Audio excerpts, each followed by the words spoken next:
you don't care enough about yourself. And that's what you need to really research is, man, why am I not doing this for myself? Because that is the number one purpose in life, is to better oneself. So that's the only purpose I fucking need.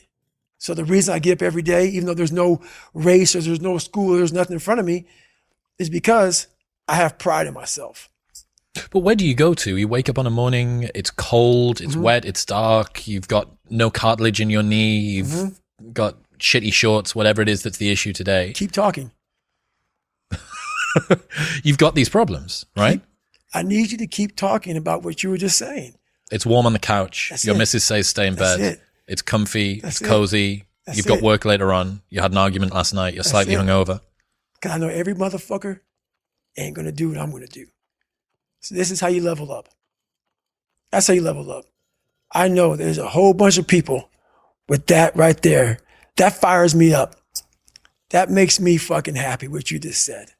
That brings joy to my life right there. Why? Because I know there's so many people that have the ability and just refuse to get off that couch. Refuse to study a few more hours. Refuse to go deeper, to go further. And that's where I gain the advantage. It's so easy to be great nowadays, my friend, because most people are weak.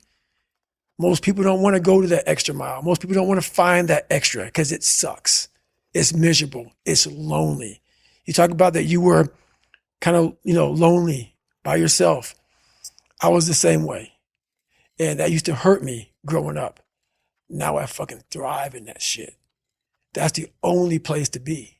Well, that was one of the things that is so surprising about growing up through difficulty.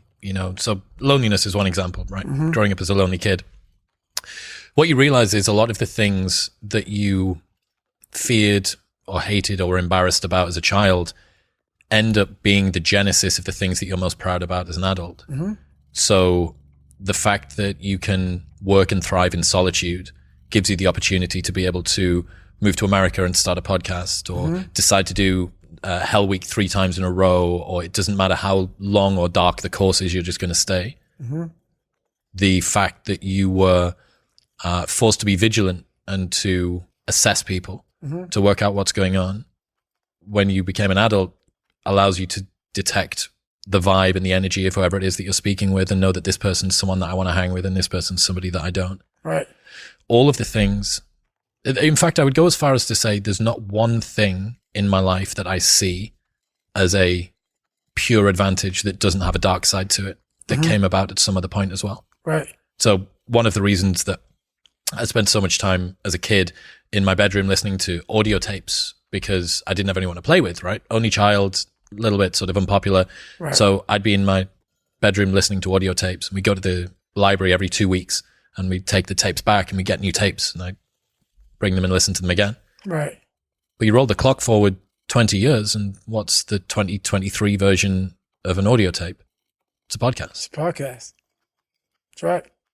A lot of the things that you love and value in yourself in adulthood are the light side of something that you were ashamed, fearful, disgusted by when you were younger. Yeah. I mean, I think that comes from overcoming. A lot of people, wonder, how did you become this? How you become so vulnerable? How are you doing a podcast now when you were this kid?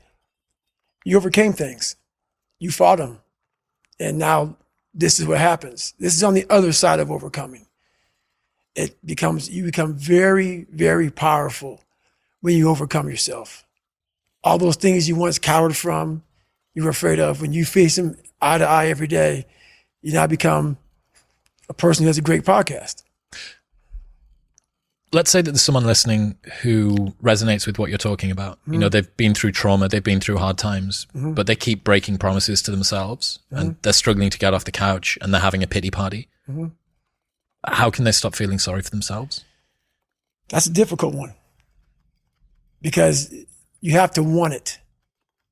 You have to want to be better. And it starts off with, you have to have pride in yourself. You have to have pride in yourself. You have to have, there's something about you, whether it's your last name, whether it's just the smallest thing. You have to be proud of yourself. And if you have no pride in yourself, I can't give it to you. Because you're always going to compromise. You're always going to fold. Always. I'm very proud of myself. That's why when people said, you know where you can do better than Can't Hurt Me. Roger that. We'll fucking see.